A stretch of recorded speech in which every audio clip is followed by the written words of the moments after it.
Hello students. आज हम आपके पास एक नया वीडियो लेके आए हैं। ये है elementary operations of matrix. Matrix हमारा जो चैप्टर 3 है उसकी एक्सरसाइज 3.4 एक्सरसाइज 3.4 का टॉपिक है एलिमेंट्री ऑपरेशंस, जिसमें हमें ट्रांसफॉर्म करना होता है एक मैट्रिक्स को।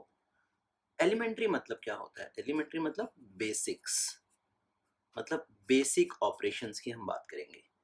अगर कोई भी दो रो होती है या कोई भी दो कॉलम होते हैं तो उनको हम क्या कर सकते हैं, कैसे प्लस माइनस कर सकते हैं, कैसे मल्टीप्लाई कर सकते हैं, कैसे ऐड कर सकते हैं। तो ये तीन ही चीज़ें हैं। आप एलिमेंट्री ट्रांसफॉर्मेशन मेथड को कैसे भी सॉल्व करिए, आपके पास ये तीन ही चीज़ें होंगी। या तो आप किन्हीं दो रो या कॉलम को इंटरचेंज कर सकते हैं, पहली चीज़। दूसरी, किसी भी एक कांस्टेंट नंबर को जो कि नॉन ज़ीरो नंबर होगा, नॉन ज़ीरो, किसी भी एक नॉन ज़ीरो नंबर को किसी भी रो या कॉलम में मल्टीप्लाई कर सकते हैं। और तीसरी चीज़, किन्हीं भी दो रो या किन्हीं भी दो कॉलम को आप ऐड और सब्ट्रैक्ट कर सकते हैं, और मल्टीप्लाई के साथ में भी कर सकते हैं। किसी भी नॉन जीरो नंबर को मल्टीप्लाई करके फिर आप उसे ऐड और सब्ट्रैक्ट भी कर सकते हैं। मतलब सिर्फ यही तीन चीजें हमारे पास यूज होनी है, इनके अलावा कुछ भी यूज नहीं होना है। एक होता है हमारे पास एलिमेंट्री कॉलम ट्रांसफॉर्मेशन मेथड, एक होता है बेटा एलिमेंट्री रो ट्रांसफॉर्मेशन मेथड। ये दो ही मेथड है हमारे पास, एलिमेंट्री कॉलम और एलिमेंट्री रो। जो मैक्सिमम आज तक एग्जाम्स में आया है वो है एलिमेंट्री रो ट्रांसफॉर्मेशन मेथड। बहुत रेयरली ही कहीं देखा होगा कि स्पेशली मेंशन किया होगा कि एलिमेंट्री कॉलम से करो, बट हम आपको दोनों सिखाएंगे आज कि कैसे करना होता है। देखो, हम बात कर रहे हैं जैसे कोई भी अगर एक मैट्रिक्स आपको दिया हुआ है, कोई भी एक मैट्रिक्स आपको दिया हुआ है 1 2 3 4 5 6 7 8 9। एक चीज का और ध्यान रखेंगे, ये जो एलिमेंट्री ट्रांसफॉर्मेशन में लगाते हैं, this is only for square matrices. ये पूरी एक्सरसाइज स्क्वायर मैट्रिसेस के लिए ही है। बिना स्क्वायर मैट्रिक्स मतलब रो और कॉलम सेम होने चाहिए। तो पहले हम बात करते हैं इंटरचेंज की। तो मैंने कहा आप कभी भी इसको आप ये वाला पैटर्न यूज कर सकते हैं, ये वाला मेथड लगा सकते हो। किन्हीं भी दो रो को और किन्हीं भी दो कॉलम्स को आप इंटरचेंज कर सकते हो। इंटरचेंज मतलब ये वाली रो यहाँ चली जाएगी, ये वाली रो यहाँ चली जाएगी, या फिर कॉलम में करेंगे तो कॉलम में कर लेंगे। ये तो पहला मेथड है। इसमें तीन ही मेथड हम कर सकते हैं, इस पूरे टॉपिक पे आराम से हो जाएगा। दूसरी चीज है मल्टीप्लिकेशन। किसी भी एक रो को, किसी भी एक रो को, first row, second row, third row, उसको हम क्या कर सकते हैं, किसी भी कांस्टेंट नंबर से मल्टीप्लाई कर सकते हैं। और उसको ऐसे भी मल्टीप्लाई कर सकते हैं, किसी भी कांस्टेंट नंबर को 1/2 से मल्टीप्लाई कर लिया, करा तो मल्टीप्लाई ही है आपने ना। R1 को 2 से मल्टीप्लाई किया, या R1 को 1/2 से मल्टीप्लाई किया। सेम इसी तरह से कॉलम में भी कर सकते हैं। किसी भी कॉलम को 2 से मल्टीप्लाई कर लो, या किसी भी कॉलम को 1/3 से मल्टीप्लाई कर लो, कोई फर्क नहीं पड़ता है। बट ये हमारा दूसरा है कि आप पहले तो क्या था कि किन्हीं भी दो रो या कॉलम को इंटरचेंज कर सकते हैं। दूसरा क्या है बेटा, किन्हीं भी दो रो या कॉलम को इस तरीके से, किसी भी एक रो को किसी दूसरी उसी रो से 2 से मल्टीप्लाई कर दिया, या 1/2 से मल्टीप्लाई कर दिया। कॉलम के लिए रो करेंगे तो सारा रो से ही करेंगे, कॉलम करेंगे तो सारा कॉलम से करेंगे। और तीसरा और आखिरी मेथड आता है मेरे पास, किसी भी रो को मैं किसी दूसरी रो के साथ ही प्लस कर सकता हूँ, या किसी दूसरी रो के साथ ही मल्टीप्लाई कर सकता हूँ, सॉरी माइनस कर सकता हूँ, प्लस और माइनस। बट इसमें ये भी कर सकते हैं कि जैसा मैंने यहाँ पे बोला है कि मल्टीप्लाई भी हो सकता है बेटा, तो मैं यहाँ पे R1 में 2 टाइम्स ऑफ R2 भी कर सकता हूँ, ऐसे भी कर सकता हूँ। मतलब दूसरी रो को मैं 2 से मल्टीप्लाई करके फिर रो R1 में प्लस भी कर सकता हूँ। सेम केस कॉलम में भी ऐसे कर सकते हैं, किसी कॉलम में किसी दूसरे कॉलम को प्लस या माइनस कर सकते हैं। पर अगर आप कॉलम 1 कर रहे हो तो पहले कॉलम 1 ही आएगा, अगर रो 1 कर रहे हो तो पहले रो 1 ही आएगा, दूसरा आप R2 R3 कुछ भी ले सकते हैं। दूसरी चीज C1 plus 3 times of C2, ऐसे भी कर सकते हैं। तो ये तीन हमारे पास टॉपिक होते हैं इसके अंदर, एलिमेंट्री रो या एलिमेंट्री कॉलम ट्रांसफॉर्मेशन मेथड से करने के लिए हमारे पास तीन ही मेथड होते हैं। आप ये किसी भी दोनों मेथड में से कोई भी मेथड लगाओ, ट्रांसफॉर्मेशन मेथड में से आप ये कॉलम वाला लगाओ या रो वाला लगाओ। तो या तो आप किन्हीं दो या रो या कॉलम को इंटरचेंज करेंगे, या किन्हीं दो या रो कॉलम्स को ऐसे मल्टीप्लाई करेंगे किसी कांस्टेंट नंबर के साथ एक मल्टी रो को, या प्लस माइनस करेंगे। अब इन तीनों को ही मैं थोड़ा सा डीपली कराने की कोशिश करता हूँ आप लोगों को। सबसे पहले हम बात करते हैं कि चलो मान लो आपके पास एक मैट्रिक्स दे दिया आपको ए, 1 2 3 4 5 6 7 8 9। यही यहाँ पे भी एक मैट्रिक्स दे दिए, इसी मैट्रिक्स को हम दोबारा ले लेते हैं यहाँ पे 1 2 3 4 5 6 7 8 9। अब देखो यहाँ मैंने कहा था आप लोगों की कभी भी कैसे क्या करना होता है, R1 और R2 को इंटरचेंज कर दिया। अगर आप R1 और R2 को इंटरचेंज कर रहे हो मतलब क्या हो जाएगा बेटा, जो फर्स्ट रो है वो सेकंड रो की जगह चली जाएगी और सेकंड रो फर्स्ट रो की जगह चली जाएगी। तो it will becomes like this, simple. यहाँ पे हम बात करते थे कॉलम वाला केस अगर करते हैं, किन्हीं भी दो कॉलम्स को इंटरचेंज कर सकते हो आप। तो कॉलम में क्या हो जाएगा बेटा, जो फर्स्ट कॉलम है this is our first column, this is second column, this is third column. First column और सेकंड कॉलम इंटरचेंज हो जाएंगे, लाइक 2 5 8 एंड 1 4 7।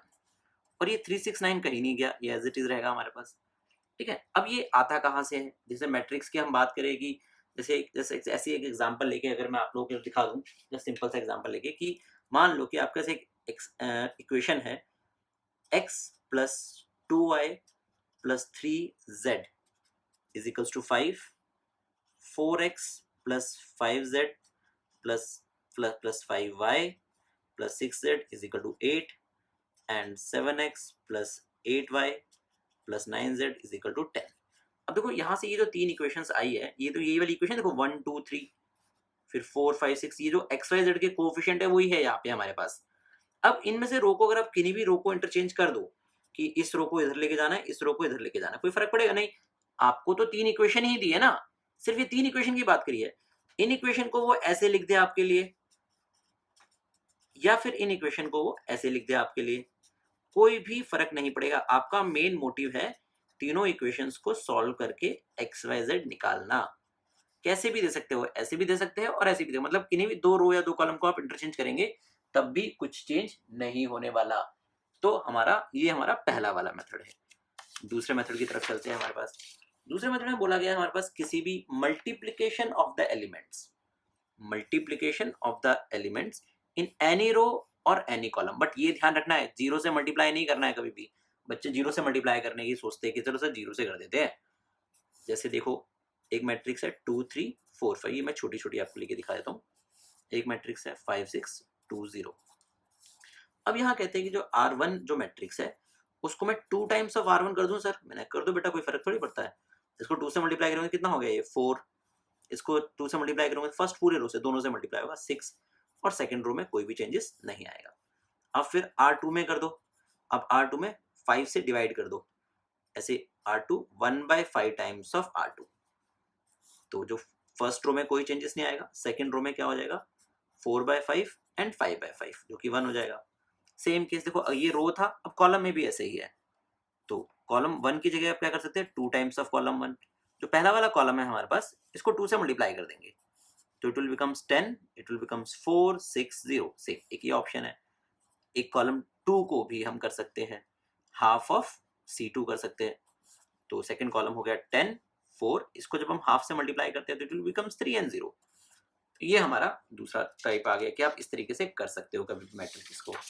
तीसरा आता है हमारे पास addition to elements of any row और column. Addition to elements to any row and column, the corresponding elements of any other row और कॉलम। मतलब सिर्फ एक एलिमेंट को नहीं मल्टीप्लाई प्लस कर सकते, corresponding to any other row और कॉलम को मल्टीप्लाई करने के बाद।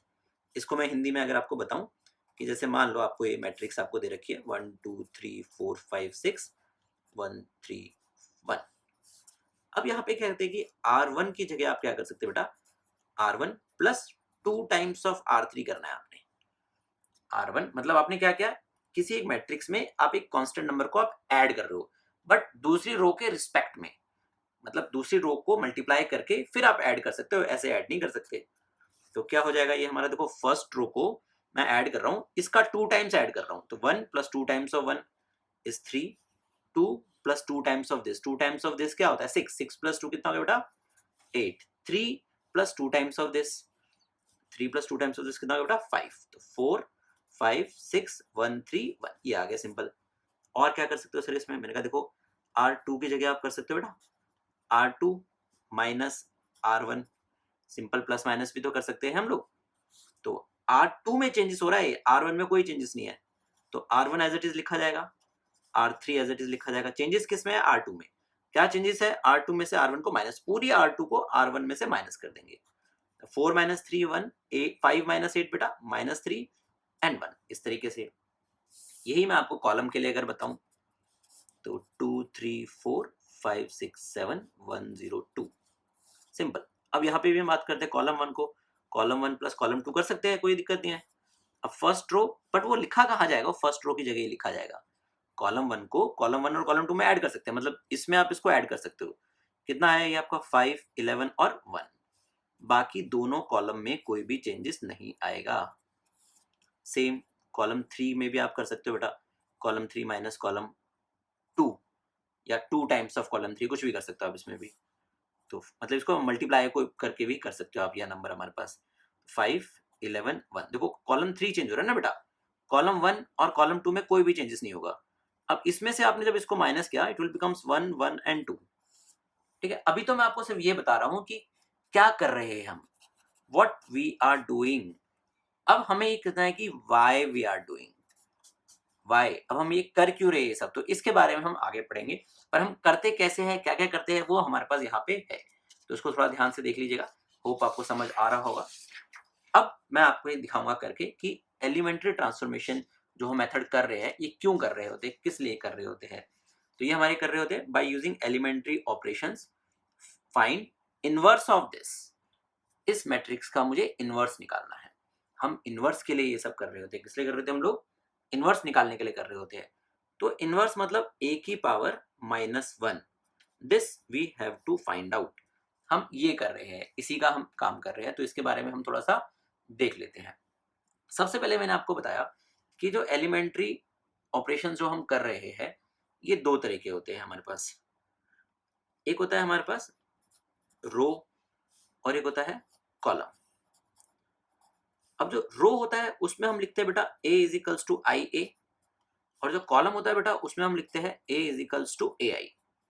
अगर हम रो ट्रांसफॉर्मेशन करेंगे तो इस मेथड से करेंगे, अगर कॉलम ट्रांसफॉर्मेशन मेथड से करेंगे तो इस मेथड से करेंगे। हमें क्या बाय यूजिंग एलिमेंट्री ऑपरेशन हमें करना क्या। अब हम आए y के ऊपर कि y हम वो इतना सारे 3 मेथड कर रहे थे, तो एलिमेंट्री ऑपरेशन ट्रांसफॉर्मेशन करने के लिए हमारे पास 3 तरीके से हम उसे कर सकते हैं, मतलब तीनों मेथड्स यूज कर सकते हैं उसके अंदर। क्या करने के लिए, इनवर्स निकालने के लिए। और इनवर्स कैसे निकलेगा वो भी हम बताएंगे आपको।